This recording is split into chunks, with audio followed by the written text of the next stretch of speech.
for the impassioned plea to change a system that is leading to the death of hundreds of thousands of Americans. As we've talked about today, this is something that's impacting all of us. I've got a young adult that I was close to many years ago. He was actually a part of my church youth group, and I got word 2 weeks ago that he had, through an addiction, a sad addiction. I've not been around this young man for years. He had actually overdosed 2 weeks ago. And within, a text message exchange of condolences to his father, the father's response was, "Nobody should have to go through this." And so, Ms. Kiesling, nobody should have to go through what you're experiencing. In 2021, there were 299 fentanyl overdose deaths in my state of Oklahoma. In 2018, that figure was only 39, to your point earlier.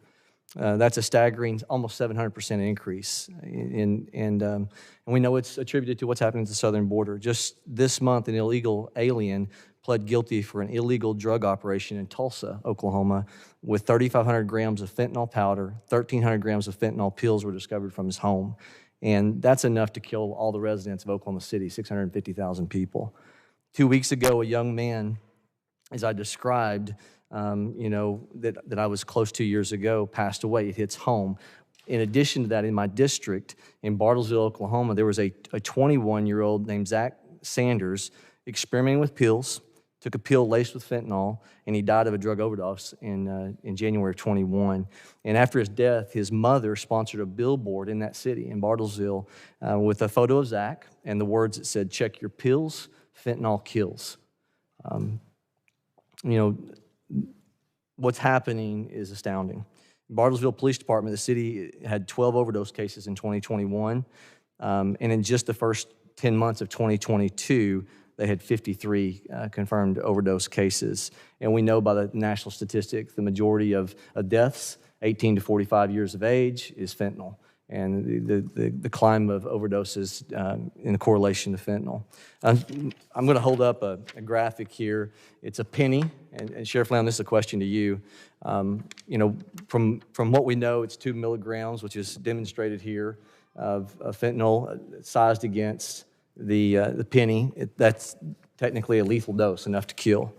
And we know that last year, 13,000 pounds of fentanyl was seized in 2023. That's enough to kill 333 million Americans 9 times over. So, Sheriff Lamb, my question to you is your estimation, describing to Ms. Kiesling's point, your children were thinking it's Percocet and ended up being fentanyl. What percentage of what you're seeing from your experience, boots on the ground, is coming from the cartel of this problem? 100%, sir. 100% is coming from the cartels. And this is also, the fentanyl, it doesn't take much at all. They're putting it in everything. They're putting it in the cocaine, the heroin, the marijuana. They're putting it in everything. And I wanted to mention the xylazine. I hope I could take just 1 second. Hey, it's a horse tranquilizer, right? It's a horse tranquilizer. I grew up in the horse industry. I'm interested in hearing what you have to say about this. It's not approved for human use. Here's what is alarming. It is a non-opioid, which means that naloxone and Narcan will be ineffective on it.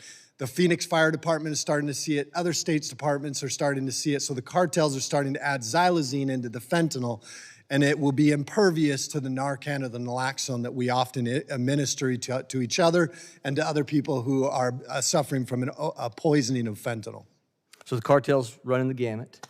And so, as a colleague said earlier, you agreed that we need to see them as a terrorist organization.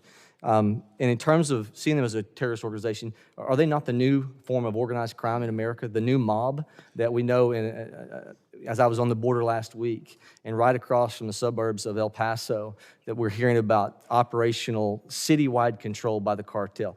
Why should we not be concerned that is moving into America like the mob was able to take hold of control of areas in the United States? Mr. Brecheen, we should be concerned as Americans. That violence will spill over. It has spilled over, and it will continue to spill over into America. It'll affect American lives. I mean, the fentanyl already is. The DEA, I forgot to tell you, the DEA is now saying that 75% of the fentanyl doses they're finding are lethal doses. That's a staggering number, and it's going to affect a lot of American lives.